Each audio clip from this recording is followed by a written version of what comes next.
El estanco del tabaco. Su influencia en las primeras luchas sociales en Cuba, 17-17-1723. Resumen. Introducción. Desarrollo. Conclusiones. Bibliografía. Resumen. El presente trabajo lleva por título, El estanco del tabaco. Su influencia en las primeras luchas sociales en Cuba, 17-17-1723. Tiene como objetivo demostrar que la imposición del estanco del tabaco provocó que se desarrollaran las primeras luchas sociales en la historia de Cuba como consecuencia de las medidas monopólicas tomadas por España. El tabaco, producto autóctono de la isla, utilizado en muchos casos como medicina, se fue imponiendo en el gusto de los consumidores y aumentó su demanda en el mercado internacional. En el siglo XVIII, las exportaciones de tabaco cubano crecieron significativamente, lo que instó a las autoridades a estancar su producción y comercialización en el año 1717 a través de una compañía privilegiada, la Real Factoría de Tabacos de La Habana. La medida no fue bien acogida por los labradores de tabaco, quienes se alzaron en armas contra las disposiciones reales en la muy conocida rebelión de los vegueros de ese mismo año, que, a pesar de lograr inicialmente la expulsión de las autoridades en La Habana, debieron aceptar por el peso de las armas la implantación del estanco del tabaco. Dichas rebeliones se repitieron en 1720 y 1723 y se convirtieron en las primeras luchas sociales de la historia. En sus inicios los vegueros se sublevaron contra el nuevo orden establecido, apoyados también por la oligarquía que veía peligrar sus beneficios. Luego la evolución de estas luchas marca la división entre intereses diferentes. Los de la corona, los de la oligarquía y los de los hombres de la tierra. Introducción. El origen del tabaco se sitúa en la zona andina entre Perú y Ecuador entre 5.000 y 3.000 años hace. Las hojas secas y marchitas de la planta se han utilizado en rituales chamanísticos desde hace miles de años. Foster y Johnson, 2004, 358. Era usado por los mayas para celebraciones rituales y religiosas y cuando se coloniza América, la variedad maya conocida como sicar, fumar, estaba extendida por todo el continente gracias al comercio. Los nativos americanos lo usaban como medicina, como alucinógeno en las ceremonias religiosas y como ofrenda a los espíritus que adoraban. Fumar, inhalar y exhalar el humo del tabaco, era una de las muchas variedades de consumo en América del Sur.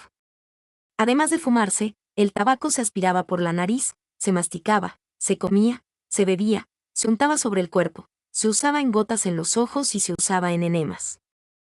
Se usaba en ritos como soplarlo sobre el rostro de guerreros antes de la lucha, se esparcía en campos antes de sembrar, se ofrecía a los dioses, se derramaba sobre las mujeres antes de una relación sexual, y tanto hombres como mujeres lo utilizaba como narcótico. Rodrigo de Jerez y Luis de la Torre, compañeros de Cristóbal Colón en la Santa María, fueron los primeros europeos en conocer su existencia. Ambos dieron cuenta de que habían hallado gran número de indios con un tizón en las manos y ciertas hierbas para tomar sus sahumerios. Voz, 1955, 219. A su vuelta a España Jerez adoptó este hábito y lo introdujo en Ayamonte. El humo que lo rodeaba asustó a sus vecinos. La Inquisición lo encarceló por sus hábitos paganos y diabólicos acusado de brujería, ya que solo el diablo podía dar a un hombre el poder de sacar humo por la boca. Cuando fue liberado 7 años después la costumbre de fumar se había extendido. En Cuba, la experiencia tabacalera tiene más de 500 años. Desde las primeras expediciones en las recién descubiertas tierras de Indias, los aventureros europeos no pudieron pasar por alto algo que habían visto primero en Guananí y que después conocieron verdaderamente en Cuba. Aún sin llegar a comprender el significado de su ritual, percibieron de inmediato la magnificencia y poder de lo que devendría uno de los mejores y grandes placeres universales, el tabaco. Martínez Rius, 1999. Las excelencias del tabaco cubano fueron bien conocidas por los castellanos desde los primeros momentos de la colonización. Ante el crecimiento de la demanda europea experimentada en el siglo XVII y el despoblamiento que estaba sufriendo la isla por la emigración de colonos a otras partes del continente ricas en metales preciosos, las autoridades fomentaron la emigración de colonos canarios para la reactivación de este sector económico. De esta forma, las exportaciones de tabaco cubano crecieron significativamente, lo que instó a las autoridades a estancar su producción y comercialización en el año 1717 a través de una compañía privilegiada, la Real Factoría de Tabacos de La Habana. La medida no fue bien acogida por los labradores de tabaco, quienes se alzaron en armas contra las disposiciones reales en la muy conocida rebelión de los vegueros de ese mismo año, que, a pesar de lograr inicialmente la expulsión de las autoridades en La Habana, debieron aceptar por el peso de las armas la implantación del estanco del tabaco. Por estas razones, este trabajo va a demostrar que la imposición del estanco del tabaco provocó que se desarrollaran las primeras luchas sociales en la historia de Cuba como consecuencia de las medidas monopólicas tomadas por España. Desarrollo. Entre los renglones productivos que van a crecer con fuerza y marcar la posterior historia cubana se encuentra el tabaco. Fue un producto que, oriundo de la isla, rápidamente se asimiló por los españoles. El cambio del tipo de inmigración peninsular, que ahora se basó en agricultores canarios y de las zonas del norte de España, propició el nacimiento del campesinado, es decir, los hombres que cultivaban directamente la tierra en pequeños espacios. Estos campesinos utilizaron también el trabajo esclavo pero en proporciones menores que para el azúcar. A estas fincas se le llamaron vegas, porque se organizaron siguiendo el trazo de los ríos, en terrenos arenosos, fértiles, formados por los propios cauces. Torres Cuevas, 2001, 82. En 1606 una real orden prohibió por 10 años la siembra de tabaco en América. 8 años más tarde se permitió otra vez su siembra con la condición que solo se usara en el comercio interior y todo el excedente del continente se enviara a Sevilla. Es casi seguro, aunque ningún documento lo constata, que el tabaco siguió sembrándose y vendiéndose a corsarios. En 1634, ante la imposibilidad de detener el empuje del tabaco, se decreta su estanco, 1, por lo que se convirtió su comercio en monopolio del Estado. Sin embargo, el primer plan para articular un monopolio imperial fue coincidente con el paso del arrendamiento a la administración directa en la metrópoli a fines del siglo XVII. Real Cédula de 3 de mayo de 1684. Se trataba de convertir a Sevilla en el centro distribuidor de tabaco polvo a toda América en régimen de exclusividad. Que el tabaco en polvo se haya de poder comerciar para Indias con calidad que lo hayan de llevar del estanco real de Sevilla. Artículo 6 de la Instrucción de 6 de mayo de 1684. En esos momentos todavía La Habana no tenía el predominio del aprovisionamiento metropolitano. El tabaco en rama, según la instrucción, se importaría desde la propia Habana, pero también desde Trinidad de la Guayana, Puerto Rico y Santo Domingo incluso, se reconocía la adquisición de hoja del Brasil. Además, desde 1668, hay constancia de la recepción de hoja de Virginia para su molturación u otros usos en la fábrica de Sevilla. Luxán Meléndez, 2012, 288. El paso siguiente fue el intento de control de la economía tabaquera que estaba surgiendo en Cuba. En esta línea se procuró, también sin éxito, impedir la elaboración de tabaco polvo, reales cédulas de 30 de mayo y de 21 de agosto de 1684. En el otro lado del Atlántico, en la metrópoli, se fue más eficaz en la prohibición del cultivo del tabaco con la imposición de penas a los que fabriquen, siembren, introduzcan y usen tabaco que no sea de las reales fábricas. Luxán Meléndez, 2012, 288. El gobierno de España, a través del Consejo de Indias y con la intermediación de los contadores de cuentas, antes de la creación de la factoría, fue organizando el sistema de compras de tabaco cubano y destinó a la compra de tabacos el dinero resultante de la recuperación de 4 navíos que naufragaron en el Bajo de la Víbora en 1691. 2. Del buceo que se realizó para recuperar la plata de los galeones quedaron líquidos en la caja de La Habana 106.762 pesos. El Consejo de Indias consultó al rey en 11 de abril de 1698 el mayor beneficio que resultaría de su uso en la compra de tabacos, dando para ello comisión al contador de cuentas Manuel García de Palacios, al que se remitiría instrucción sobre cómo lo debía de ejecutar. El rey lo aprobó y se encargó de la redacción de la instrucción a Manuel García Bustamante del Consejo de Indias. En ella se dio al citado contador amplia facultad para esta compra, diciéndole la forma y tiempos de la remisión. Ver anexo 1. Con relación al modo de efectuar las adquisiciones de tabaco, el Consejo de Indias tenía claro que debían realizarse preferiblemente al contado para obtener un precio más ventajoso. El precio de los manojos escogidos no debía pasar de £1. Los artículos 6, 7 y 8 de las instrucciones se referían también al sistema compra de los tabacos por parte del contador. Debería hacer públicas las condiciones. No habría que comprar tabaco a intermediarios sino directamente a los cosecheros y el precio de compra no debería estar fijado de antemano. El producto adquirido tendría que ser depositado en almacenes que mantuviesen su calidad, con la contratación de un guardalmacén si fuese necesario, artículos 9 y 10.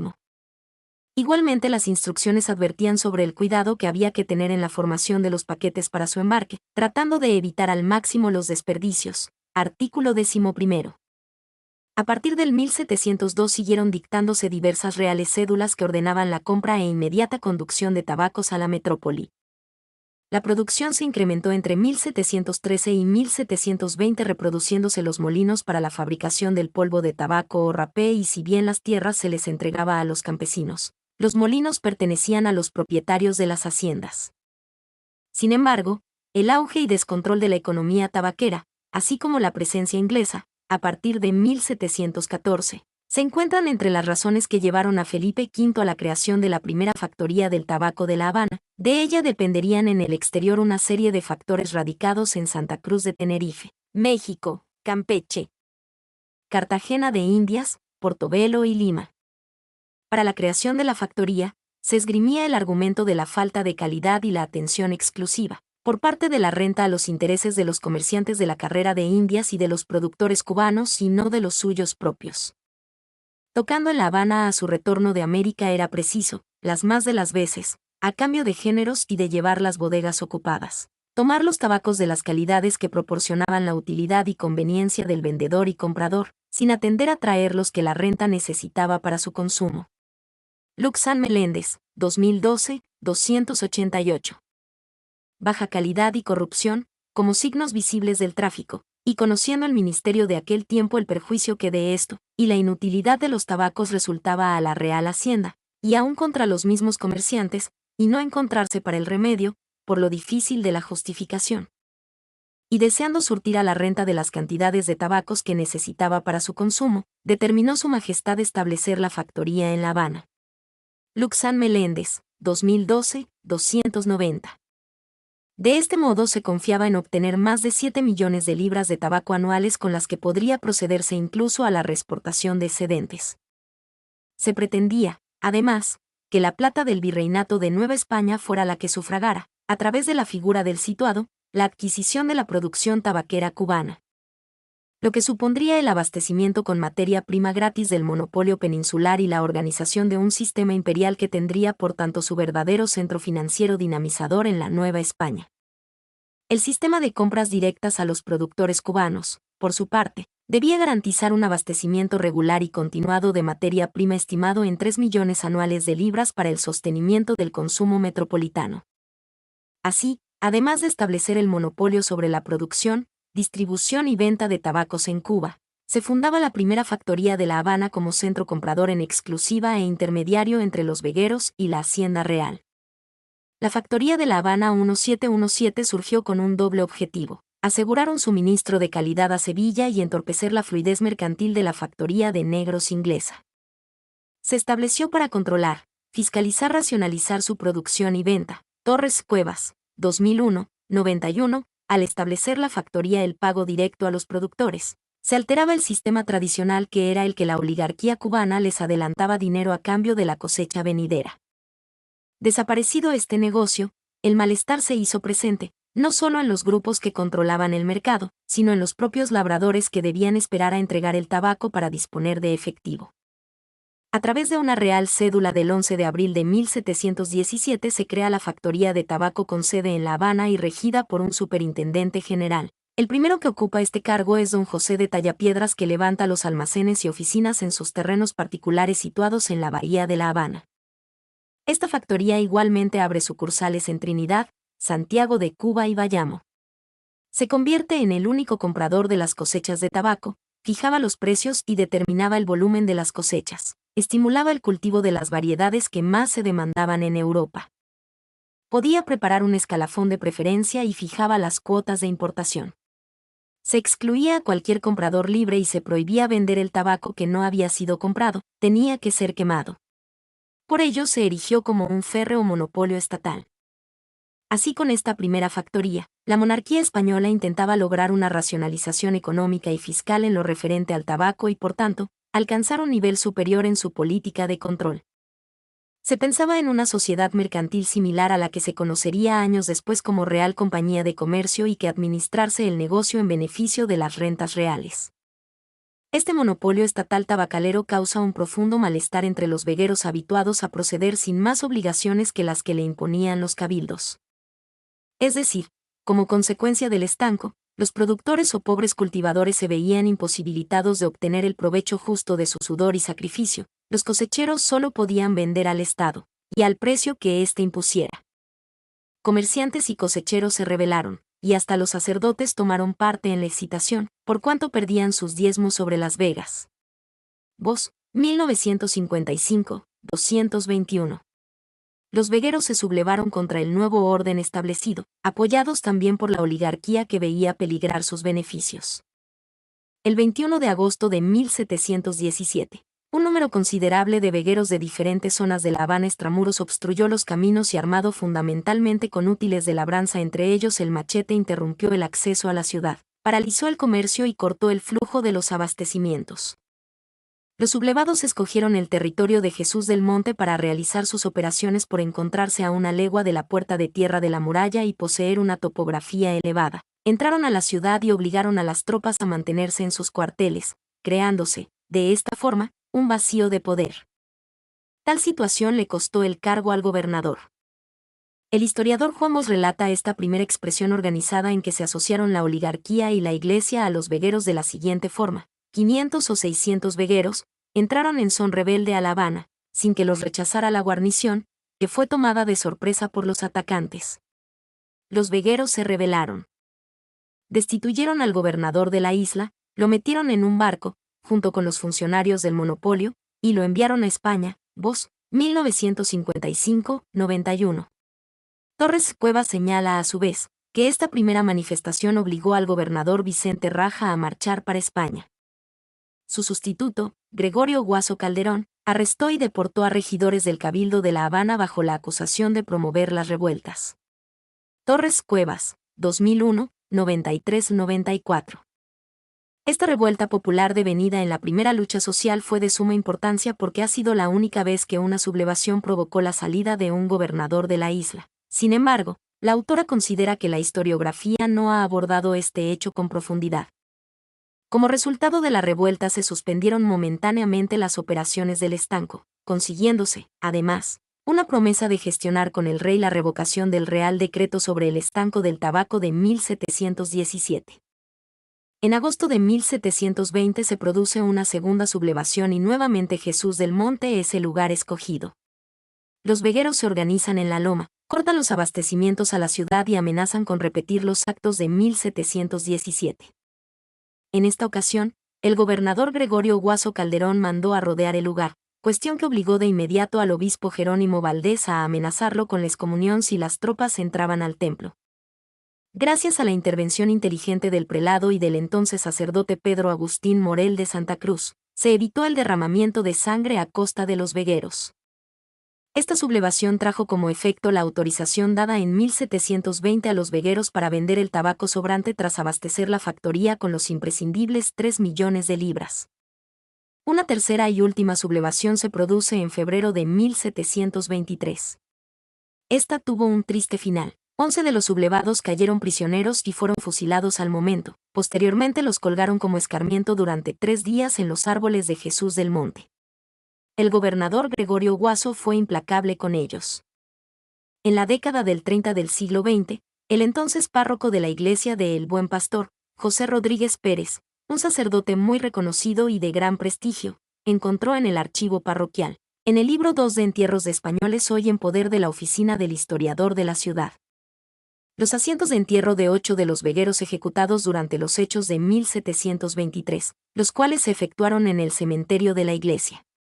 El sacerdote le comentó el hallazgo a Luis Gómez Wangemer, director del diario El Mundo de La Habana y feligrés de la parroquia, quien a su vez se lo transmitió a Emilio Roy de Leuchsenring. El eminente historiador escribió: la única referencia a este descubrimiento que se conoce hasta el momento fue publicada en la revista Carteles, el día 26 de septiembre de 1937, en un artículo que tituló Los 8 vegueros protomártires de las libertades cubanas ajusticiados en Jesús del Monte en 1723. Roy de Leuchsenring, 1937. A principios de 1723, los funcionarios de la factoría entraron en negociaciones con algunos vegueros de escasos recursos, los cuales vendieron su tabaco a un precio menor al establecido. En 1724 se ordenaba el fin del monopolio de las compras por cuenta de la factoría y que la comercialización del género pasara de nuevo a manos de mercaderes o cosecheros locales.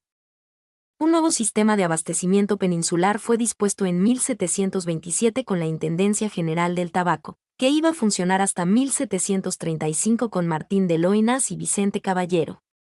En 1735, España cedió la explotación a la Compañía de La Habana. Los altos beneficios obtenidos por la Compañía de La Habana entre 1740 a 60 estimularon a la Hacienda Real a tratar, por segunda vez, de hacerse con el monopolio de las compras de tabaco en Cuba, recurriendo de nuevo al sistema de la factoría. Por este motivo se suprime, en junio de 1760, el asiento con la Compañía de La Habana. Sin embargo, la inmediata invasión y dominación de la isla por los ingleses durante la etapa 1761 a 63 obligó a reconsiderar muchas cuestiones a la administración tabaquera y retrasó la puesta en marcha del nuevo sistema hasta 1767.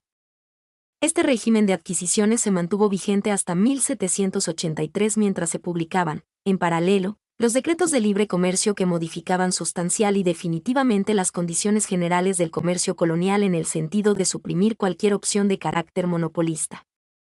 La planta del tabaco había sido un componente importante de rituales mágico-religiosos de varios pueblos nativos del continente americano por varios siglos antes del arribo de los europeos. Los colonizadores aprendieron a utilizarlo con fines medicinales. Productos hechos de las hojas se aplicaban externamente como emplastos para el tratamiento de problemas de la piel, incluyendo erupciones, infecciones y abscesos, al igual que para moretones y luxaciones. Las hojas pulverizadas de tabaco se usaban como rapé con fines medicinales y rituales. La práctica tomó auge en Europa, en donde se puso de moda, especialmente entre los hombres. Foster y Johnson, 2004, Swerdlow, 2000, Ott, 1996. Sin embargo, desde el año de 1761, John Hill, un botánico británico, sugirió que la inhalación del rapé de tabaco podría estar relacionado con cáncer de la nariz. Swerdlow, 2000.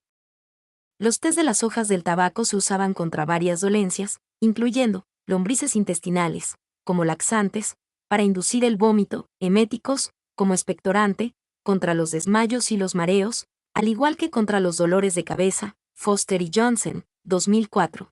Swerdlow, 2000. Su estanco se mantuvo por inercia en Cuba hasta 1817, en que fue abolido tras vivir una última etapa plagada de dificultades financieras y con la fórmula de adquisición de la materia prima destinada al mercado metropolitano financiada mediante el situado de Nueva España. Conclusiones. La corona española decretó el estanco del tabaco para obtener mayores ventajas en su comercialización. En 1717 se estableció a través de una factoría que radicaba en La Habana y tenía dependencias en Trinidad, Santi Espíritus, Bayamo y Santiago de Cuba. Dicha factoría realizaba las compras, ponía los precios, comercializaba el producto y estimulaba el cultivo de las variedades que más se demandaban en Europa. El tabaco que no era comprado debía ser quemado. La medida afectaba a sacerdotes, comerciantes, molineros y vegueros, estos últimos los más afectados, los cuales se rebelaron en 3 ocasiones en contra del estanco y expresaron la contradicción de intereses entre ellos y la metrópoli, pues fueron capaces de enfrentar las disposiciones de la corona para defender sus intereses. Mi nombre es Demim. Soy tu asistente personal. Mi sitio en internet es demim.es.tl.